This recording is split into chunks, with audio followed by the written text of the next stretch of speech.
ধৈর্য সহকারে বসবেন। শিক্ষামূলক কিছু গল্প করব, আলোচনা করব, তারপরে বিদায় নিব। আয়াতখানা হচ্ছে আল্লাহ তাবারক ওয়া তাআলা বলছেন, ইন্নাল্লাযীনা ক্বালু রাব্বুনাল্লাহ, নিশ্চয় যারা বলল আল্লাহ আমাদের রব, আল্লাহ আমাদের প্রতিপালক, সুম্মাস্তাকামু, তারপরে তার উপরে সঠিকভাবে দাঁড়িয়ে থাকলো। আল্লাহকে রব বলল, প্রতিপালক বলল, তার উপরে এই কথার উপরে স্থির থাকলো, টলমল হলো না। তাতানাজ্জালু আলাইহিমুল মালায়েকা, ওই ব্যক্তিদের উপরে আল্লাহ তাবারক ওয়া তাআলার ফেরেশতাগণ নাজিল হন, ওই ব্যক্তিদের নিকটে আসেন, বলুন সুবহানাল্লাহ। এসে কি করেন? এসে সেই ফেরেশতা মণ্ডলীগণ বলেন, আল্লাহ তাখাফু ওয়ালা তাহজানু ওয়া আবশিরু বিল জান্নাতিল্লাতী কুনতুম তুআদুন, অর্থাৎ তোমরা ভয় করিও না। কিসে থেকে? এই যে পৃথিবীর যে জীবন কাটালেন, কিভাবে কাটালেন না কাটালেন, মরণ কেমন ভাবে হবে, আবার কবরে গিয়ে প্রশ্ন উত্তর কিভাবে হবে, হাসরের ময়দানে কি হবে, জান্নাতে যাব না জাহান্নামে যাব, এই ভয়গুলো করিও না। কে বলবেন? ফেরেশতা মণ্ডলী বলবে। তারপরে ওয়ালা তাহজানু, এটা তো মরার পরে তোমাদের ভয় যে কি হবে আমাদের, মরার আগে তুমি এই পৃথিবীতে নিজের সন্তান সন্ততিকে ছেড়ে রেখেছো, আত্মীয় স্বজনদেরকে ছেড়ে কবরস্থানে চলে গেলে ওদের যে একটা টেনশন হচ্ছিল, আমি যদি মরে যাই তাহলে আমার বাচ্চার কি হবে, আমার মায়ের কি হবে, আমার বাবার কি হবে। ফেরেশতা মণ্ডলীগণ বলবেন, এর টেনশন নিও না, কারণ তুমি আল্লাহকে রব বলেছো, প্রতিপালক বলেছো। মরার পরে কি হবে কোনো ভয় নেই। মরার আগে যে তুমি আত্মীয় স্বজনদেরকে ছেড়ে গিয়েছো, মরেছো, তাদের কোনো চিন্তা করিও না। ওয়া আবশিরু বিল জান্নাতিল্লাতী কুনতুম তুআদুন, এবং তোমরা আনন্দিত হয়ে যাও যেই জান্নাতের আল্লাহ তাবারক ওয়া তাআলা পৃথিবীতে তোমাদের থাকতে ওয়াদা করেছিলেন, ওই জান্নাত এখন তোমরা পেয়ে যাবে, বলুন সুবহানাল্লাহ। বেরাদার, কি বুঝলেন? সমস্ত উলামায়ে কেরাম আমরাও মানুষকে মরণের ভয় দেখাচ্ছি। মরণকে ভয় করতে হবে, মরণকে স্মরণে রাখতে হবে, সঠিক জীবন যাপন করতে হবে, না হলে মরার পর এই হবে ওই হবে। কিন্তু আল্লাহ তাবারক ওয়া তাআলা আবার ফেরেশতা মণ্ডলীকে পাঠাচ্ছেন যে যাও গিয়ে বলো যেন মরণকে দেখে ভয় না পায় আমার বান্দা। তাহলে বুঝা গেল যে মরণকে দেখে ভয় করতে হবে না, বা ওই বান্দারা করবে না যারা আল্লাহ তাবারক ওয়া তাআলাকে প্রতিপালক বলেছে, যারা আল্লাহ তাবারক ওয়া তাআলাকে রব বলেছে। সুম্মাস্তাকামু, তারপর আবার ওই রব বলার পর এই দিক ওই দিক হয়নি। কখনো আল্লাহ তাআলার জন্য নামাজ পড়ে নিলাম, কখনো পূজার ঘরে গিয়ে পূজা করে নিলাম। আস্তাগফিরুল্লাহ রাব্বি মিন কুল্লি যামবিন ওয়া আতুবু ইলাইহি করে না অনেকগুলো নেতা। মুসলমানের ঘরে জন্ম, বাস্তবতা ওর মুসলমান, তা সত্ত্বেও বেধর্মীদেরকে রাজি করার জন্য ওদের ফেস্টিভ্যালে, ওদের ধর্ম অনুষ্ঠানে গিয়ে হাজির, আর ওদের মতোই ধর্ম পালন করছে। ওই লোকদের মতো হবে না, টলমল হতে হবে না, ওর উপরে স্থির থাকতে হবে। বেরাদার, এখানে যে আল্লাহ তাবারক ওয়া তাআলা শব্দ ব্যবহার করেছেন ইস্তিকামাত, সুম্মা ইসতাকামু, এই ইস্তিকামাতের কয়েকটা ডেফিনিশন করেছেন সাহাবায়ে কেরাম। ওই ডেফিনিশন গুলো, সংজ্ঞাগুলো বলার আগে আসুন আরেকবার দুরূদ পাক পাঠ করি। আল্লাহুম্মা সাল্লি আলা সাইয়্যিদিনা মাওলানা মুহাম্মাদ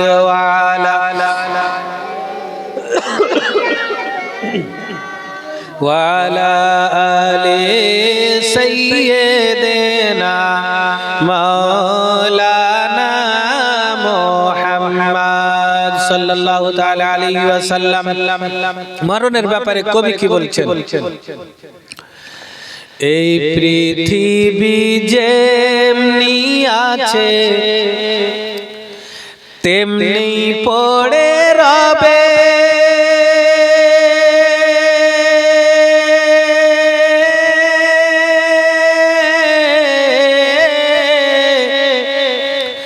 সুন্দর এই পৃথিবী একদিন ছেড়ে যেতেই হবে রে মন, ছেড়ে যেতেই হবে।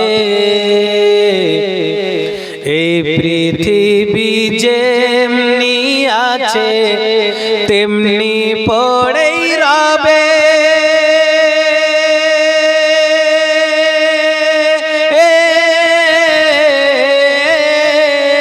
সুন্দর এই পৃথিবী একদিন ছেড়ে যেতেই হবে রে মন, ছেড়ে যেতে হবে। সুন্দর এই পৃথিবী একদিন ছেড়ে যেতেই হবে রে মন, ছেড়ে যেতেই হবে।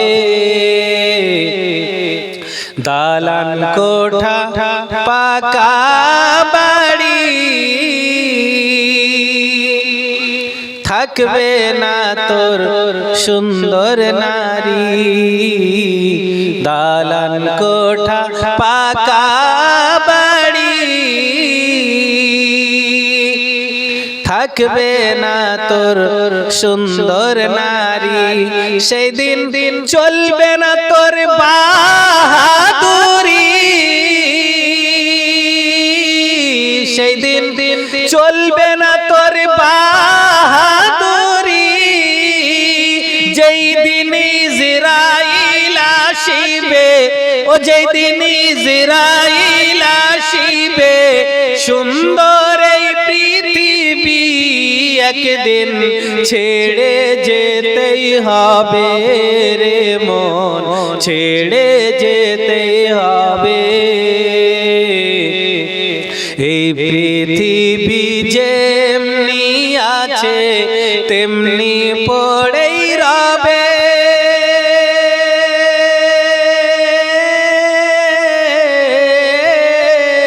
সুন্দর এই পৃথিবী একদিন ছেড়ে যেতেই হবে রে মন, ছেড়ে যেতেই হবে। ভাই বন্ধু আত্মীয় স্বজন সেই দিন কেউ যাবে না আপন, যতই আপনজন হোক আপনার সাথে কেউ যাবে।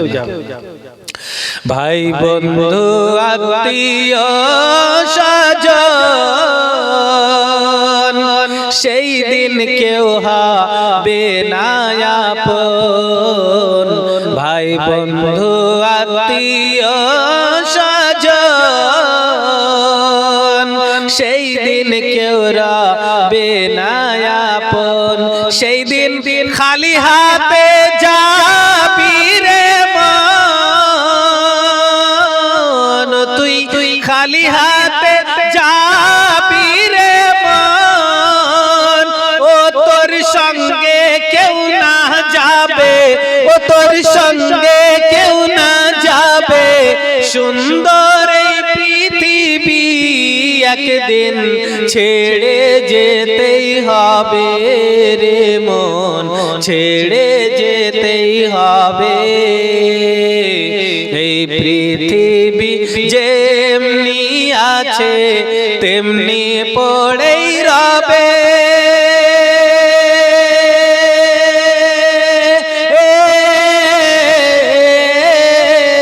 সুন্দর এই পৃথিবী একদিন ছেড়ে যেতেই হবে রে মন, ছেড়ে যেতেই হবে।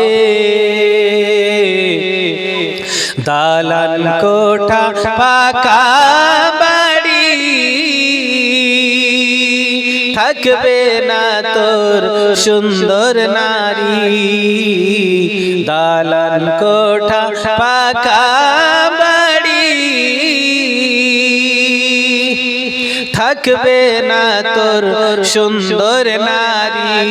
সেই দিন চলবে না তোর বাহাদুরি, সেই দিন চলবে না তোর বাহাদুরি। যেই দিন ইজরাইল আসিবে, ও যেই দিন ইজরাইল আসিবে, সুন্দর এই পৃথিবী একদিন ছেড়ে যেতেই হবে রে মন, ছেড়ে যেতেই হবে। এই পৃথিবী যেমনি আছে তেমনি পড়েই রবে।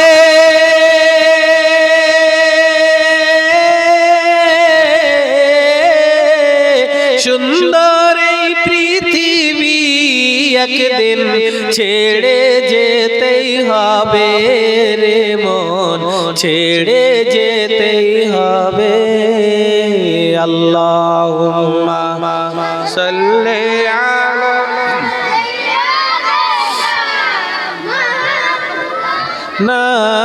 মুহাম্মাদ ওয়া আলা আলি সাইয়্যিদিনা ওয়া আলা আলি সাইয়্যিদিনা মাওলানা মুহাম্মাদ সাল্লাল্লাহু তাআলা আলাইহি ওয়াসাল্লাম।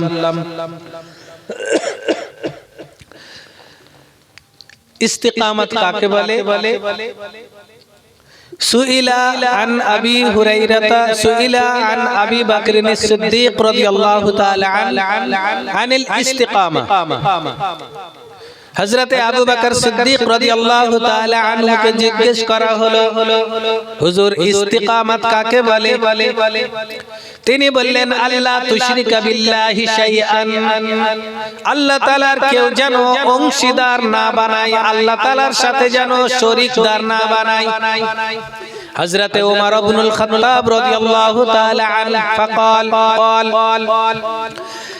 আলা আল ইস্তিকামাতু আলাল আমরি ওয়ান নাহি, ভালো কাজের নির্দেশ দেওয়াতে এবং খারাপ কাজ থেকে বাঁচিয়ে রাখাতে দাঁড়িয়ে থাকতে হবে সোজাভাবে।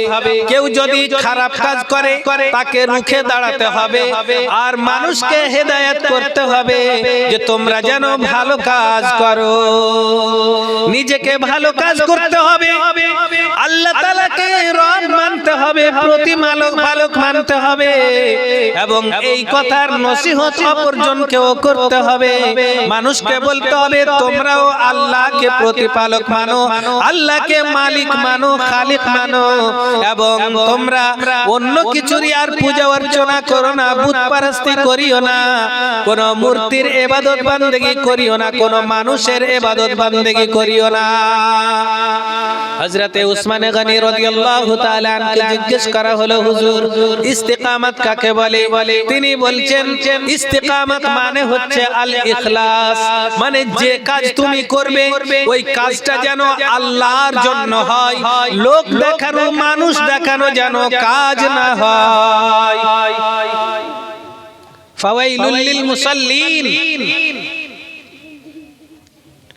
আল্লাহ তাআলা বলেন ওই নামাজীদের জন্য ওয়াইল জাহান্নাম। রে বাপু একটু এটা কম করো গল্পটা। ওয়াইল জাহান্নাম নামাজীদের জন্য। কেন? বেনামাজীদের জন্য ওয়াইল জাহান্নাম নয়। আল্লাযীনা হুম ইউরাউন, কোন নামাজীদের জন্য? যারা মানুষকে দেখিয়ে নামাজ আদায় করে। এই ধরনের নামাজীদের জন্য ওয়াইল জাহান্নাম। ওয়াইলের ব্যাপারে জানেন? ওয়াইল হচ্ছে জাহান্নামের একটি অঞ্চলের নাম, আর এটা জাহান্নামের সব চাইতে নিম্ন স্তরে আছে। আর এই ওয়াইল জাহান্নাম এই অঞ্চলটা এমন উত্তপ্ত যে অন্যান্য ওয়াদিগুলো, অন্যান্য অঞ্চলগুলো এই অঞ্চল থেকে হিট দেওয়া হয়। জাহান্নামের অনেকগুলো ওয়াদি আছে, অঞ্চল আছে। সেই অঞ্চলগুলো যখন ধীমা পড়ে যাবে, যখন তার পাওয়ার কমে যাবে আগুনের, তো এই ওয়াইল নামক ওয়াদি থেকে, অঞ্চল থেকে সেটাতে হিট দেওয়া হবে আর ওইগুলোকে আবার উত্তপ্ত করা হবে। তাহলে বোঝা গেল যে সব চাইতে খতরনাক হচ্ছে ওয়াইল জাহান্নাম। আর এই ওয়াইল জাহান্নামে ওই মুসাল্লিদেরকে দেওয়া হবে যারা লোক দেখিয়ে নামাজ পড়ে। এবার যারা নামাজ পড়ে না তাদের কি অবস্থা হবে বলো। আল্লাহ তাবারক ওয়া তাআলা আমাদেরকে সবাইকে যেন নামাজি বানিয়ে দেন, আমিন সুম্মা আমিন। ইস্তিকামাত, হযরতে আলী রাদিয়াল্লাহু তাআলা আনহু জিজ্ঞেস করা হলো, হুজুর ইস্তিকামাত কাকে বলে? তিনি বলছেন ইস্তিকামাত হলো ফরজ এবং ওয়াজিবাতগুলো আদায় করা। হযরতে আবু বকর সিদ্দিক রাদিয়াল্লাহু তাআলা আনহুর তাফসীর অনুযায়ী মানে এইরকম দাঁড়াচ্ছে, ইন্নাল লাযীনা ক্বালু রাব্বুনাল্লাহ সুম্মা ইসতাকামু, তোমরা আল্লাহকে মাবুদ মানো এবং অন্য কাউকে আর শরীক করিও না। হযরতে উমর ফারুক রাদিয়াল্লাহু তাআলা আনহুর তাফসীর অনুযায়ী মানে এটা দাঁড়াচ্ছে যে রব্বুনাল্লাহ সুম্মা ইসতাকামু, তোমরা আল্লাহ তাবারক ওয়া তাআলাকে প্রতিপালক রব মানো এবং রব মানার পর মানুষকে হেদায়েত করো যেন ওরাও মানুষ আল্লাহকে রব মানে এবং আল্লাহ ব্যতীত অন্য কাউরি যেন ইবাদত না করে। উদাহরণ দিয়েছেন উনি, ওয়ালা তারুগু রাওগাতাস সালাব, মানে লোমড়ির মতো, শিয়ালের মতো যেন এদিক ওদিক দৌড়াদৌড়ি না করে। এই যে ঠান্ডার সময় শিয়ালগুলো আছে ওরা স্থির ভাবে টিকতে পারে না, সব সময় ছুটাছুটি এইদিকে ওইদিকে, এইদিকে ওইদিকে। তো মানুষ যেন এইরকম না হয় যে ঈমান আনার পর আবার সন্দেহ হয়ে গেল, কুফর করে বসলো, আবার কুফর থেকে মনে করছে না ইসলাম ধর্মটাই ঠিক, আবার ইসলামে ফিরে আসলো। এইরকম টলমল যেন না হয়। হযরতে উসমানে গনি রাদিয়াল্লাহু তাআলা আনহুর তাফসীর অনুযায়ী মানে এ হবে যে আল্লাহ তাআলাকে প্রতিপালক মানো, তারপরে তুমি যে কাজ করবে সব কাজ যেন আল্লাহর জন্য হয়, মানুষকে দেখানো যেন না হয়। হযরতে আলী রাদিয়াল্লাহু তাআলা আনহুর তাফসীর অনুযায়ী মানে এটা দাঁড়াবে যে আল্লাহ তাবারক ওয়া তাআলাকে প্রতিপালক মানো, তারপরে আল্লাহর যে নির্দেশ রয়েছে, আদেশ রয়েছে, নামাজ পড়ো, রোজা রাখো, হজ করো, যাকাত দাও এবং আরো অন্যান্য, শরাব পান করিও না, মিথ্যা কথা বলিও না, জুয়া খেলিও না, তাস খেলিও না, মদ খেও না, এইগুলো থেকে বেঁচে থাকতে হবে, তাহলেই সে মুস্তাকিম রাস্তায় থাকবে। আল্লাহ তাবারক ওয়া তাআলা সূরাতুল ফাতিহাতে আমাদেরকে এই সঠিক রাস্তার জন্য দোয়া করতে শিখিয়েছেন, ইহদিনাস সিরাতাল মুস্তাকিম, ইহদিনাস সিরাতাল মুস্তাকিম। হে আল্লাহ আমাদেরকে সঠিক রাস্তায় চালান, সঠিক রাস্তায় আমাদেরকে চালাও যেন আমরা পথভ্রষ্ট করে না হই। বেরাদারনে মিল্লাতে ইসলামিয়া, ইখলাস কাকে বলে? আমরা তো ইবাদত বান্দেগি করছি, সবকিছু করছি, কিন্তু আমাদের আন্তরিকতাটা আছে কি নেই? আমরা আল্লাহরই জন্য কি এই সবকিছু করছি? শুনুন ইখলাস কাকে বলে। হযরত আলী রাদিয়াল্লাহু তাআলা আনহুকে জঙ্গে খাইবারের পতাকা ধরিয়ে দিলেন হুজুর সাল্লাল্লাহু আলাইহি সাল্লাম। জঙ্গে খাইবারে মুসলমানেরা অনেক দিন থেকে চেষ্টা করেছেন, কিন্তু খাইবারের কেল্লাটাকে, খাইবারের ফোর্টটাকে দখল করতে পারেনি। হযরতে আলী রাদিয়াল্লাহু তাআলা আনকে হুজুর সাল্লাল্লাহু আলাইহি সাল্লাম বললেন, যাও আলী,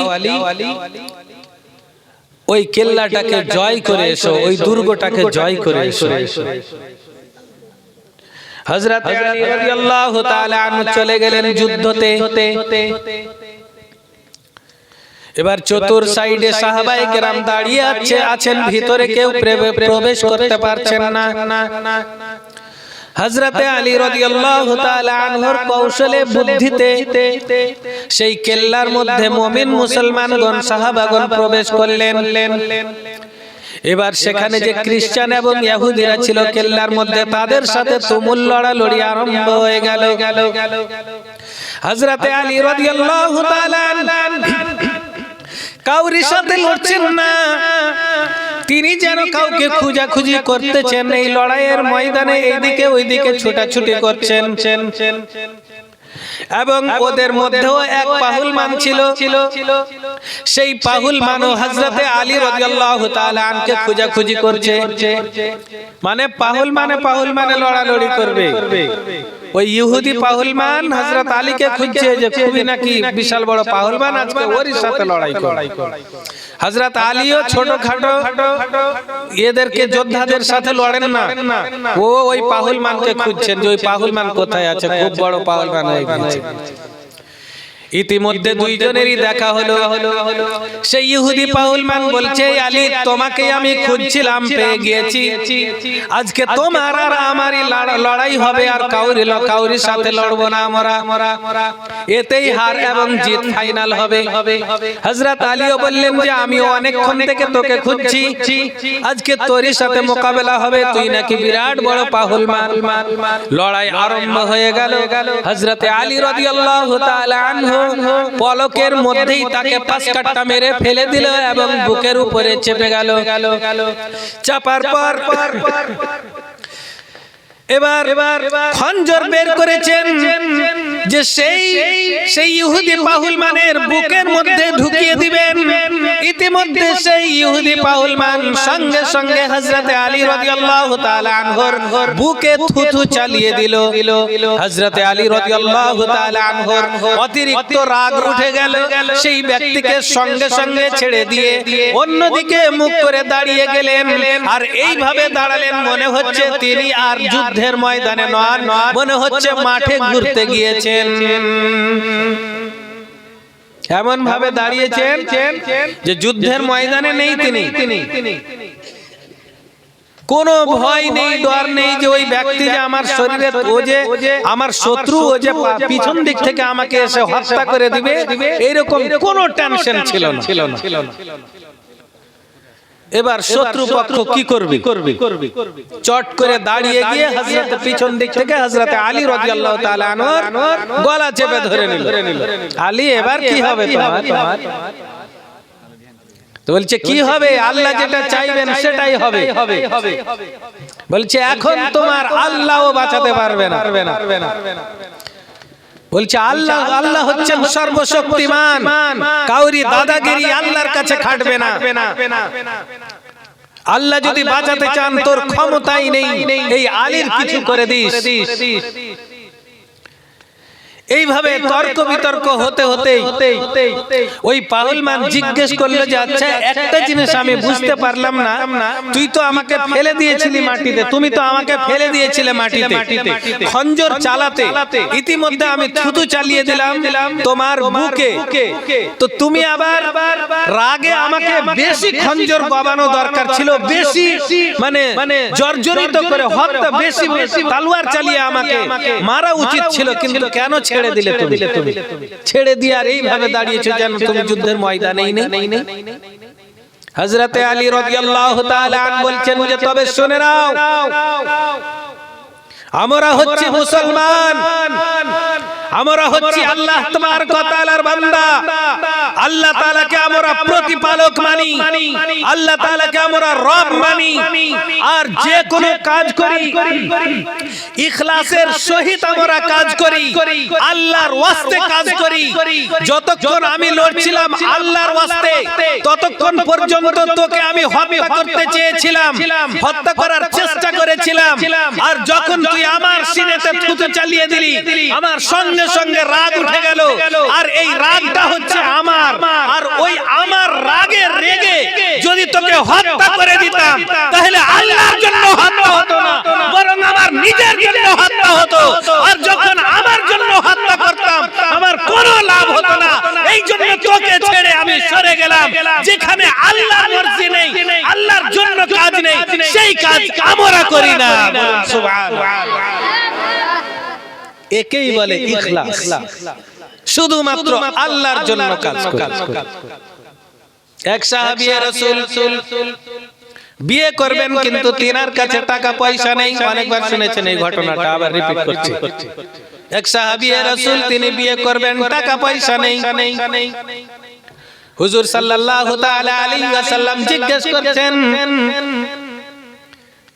তুমি তো নবযুবক, তুমি বিয়ে কেন করছো না? সেই সাহাবী রাসূল বললেন, ইয়া রাসূলুল্লাহ, আমি বিয়ে করব তো আমি স্ত্রীকে খাওয়াবো কি? এমন পর্যন্ত আমি যে বিয়ের মোহর আদায় করব, সেই মোহরের টাকাটাও আমার কাছে নেই। হুজুর সাল্লাল্লাহু আলাইহি ওয়াসাল্লাম পরামর্শ দিলেন, যাও হযরতে উসমানে গনি রাদিয়াল্লাহু তাআলা আনহুর কাছ থেকে কিছু টাকা ধার করে নিয়ে এসো, দিয়ে তুমি বিয়ে করো। বিয়ে করার পর তখন ওই টাকাটা পরিশোধ করে দিবে।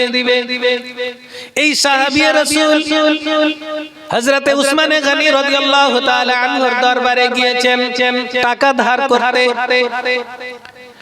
গিয়ে দাঁড়িয়ে আছেন, মনে করছেন যে কোন কি করে কিভাবে বলবো, এই অপেক্ষাতে আছেন। ইতিমধ্যে হযরতে উসমানে গনি রাদিয়াল্লাহু তাআলা আনহু এক চাকরকে রাখছেন। চাকরটার ভুল ছিল শুধুমাত্র জলে ডালের সংখ্যাটা বেশি করে দিয়েছিল। ডাল যে আমরা তৈরি করি, এই ডালে কেউ 1 লিটার জলে 1 পোয়া ডাল দিবে, কেউ আবার আধা কিলো ডাল দিবে। তো ডালের সংখ্যাটা হযরতে উসমানে গনি রাদিয়াল্লাহু তাআলা আনহুর বাড়িতে যে ডালটা তৈরি হবে, সেই ডালের সংখ্যাটা বেশি করে দিয়েছিলেন ওই চাকর। এই জন্য তিনি রাখছেন। এইভাবে যদি প্রতিদিন বেশি করে দাও, 50 গ্রাম করে, 10 গ্রাম করে যদি বেশি দাও, তাহলে এক বছরে কতটা ডাল আমার নষ্ট হয়। এই যখন কাণ্ড দেখেছেন, ওই সাহাবী রাসূল যিনি ধার চাইতে এসেছিলেন, এত বড় কিপটা মানুষ আমাকে টাকা ধার দিবে, 4টে ডাল বেশি হয়ে গেছে, তো এত রাগারাগি, ভয়ে চলে গেলেন। হযরতে উসমানে গনি রাদিয়াল্লাহু তাআলা আনহু দেখতে পাচ্ছেন যে সেই লোকটি ফিরে চলে যাচ্ছে। বলছে, ভাই শুনো, কি জন্য এসেছিলে? কিছু বললে না, ফিরে চলে যাচ্ছে যে? সেই সাহাবী রাসূল বললেন, না হুজুর, এমনি আপনার সাথে সাক্ষাৎ করতে এসেছিলাম। এবার আমার নবী সাল্লাল্লাহু আলাইহি ওয়াসাল্লামের পাক দরবারে পৌঁছে গিয়ে হুজুরকে সব ঘটনা খুলে বললেন। আমার আকায়ে নেয়ামত সাল্লাল্লাহু আলাইহি ওয়াসাল্লাম বললেন, তুমি ভয় পেও না, আবার যাও, আর অবশ্যই তোমাকে সে ধার দিবে, তুমি এই জিনিসটা নিয়ে চিন্তা করিও না। সেই সাহাবী রাসূল আবার ফেরত আসলেন। আসার পর দেখছেন এবার হযরতে উসমানে গনি রাদিয়াল্লাহু তাআলা আনহু আরেক চাকরকে রাখছেন, আর বলছেন যে তুমি এই তরকারিতে লবণ কেন বেশি দিয়ে দিলে?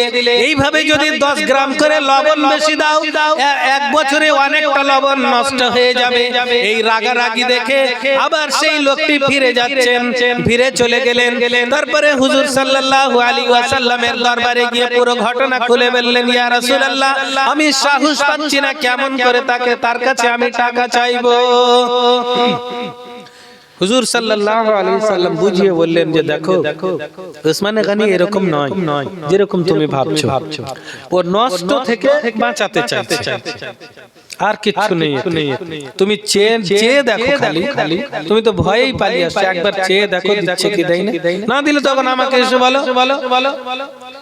সাহাবী রাসূল তৃতীয়বার গেলেন, হযরতে উসমান গনি রাদিয়াল্লাহু তাআলা আনকে সালাম করলেন। এবার হাত দুইখানা ধরে নিয়েছেন হযরতে উসমান গনি রাদিয়াল্লাহু তাআলা আন।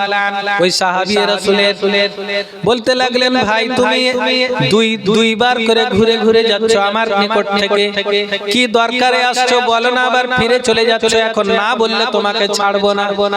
সেই সাহাবী রাসূল ভয় ভয় করে বলতে লাগলেন, হুজুর আমি আপনার জন্য এতটা টাকা ধার চাইতে এসেছি, আপনার কৃপণতা দেখে আমি সাহস পাচ্ছি না, এই জন্য আমি ফিরে চলে যাচ্ছিলাম। হযরতে উসমান গনি রাদিয়াল্লাহু তাআলা বললেন, ও আমার ভাই শুনে নাও, শুনে নাও, এই যতগুলো টাকা পয়সা মাল জাল আছে, এই মাল জালগুলো আমার নয়, আল্লাহ তাবারক ওয়া তাআলার এবং রাসূল সাল্লাল্লাহু আলাইহি ওয়াসাল্লামের আমাকে মালিক বানিয়েছে, ওনারা আমাকে দেখাশোনার দায়িত্ব দিয়েছেন। এটা যদি অপচয় হয় তাহলে আল্লাহকে আমাকে হিসাব দিতে হবে, রাসূল সাল্লাল্লাহু আলাইহি ওয়াসাল্লামকে জবাব দিতে হবে। তাই আমি এত রাগারাগি করছি। এখন তুমি যেই কথা বললে, আমার দয়াল নবী সাল্লাল্লাহু আলাইহি ওয়াসাল্লাম কিছু টাকা পাঠিয়েছেন তোমার জন্য, তুমি যত টাকা চাইবে তত টাকাই আমি দিতে রাজি। বলুন সুবহানাল্লাহ।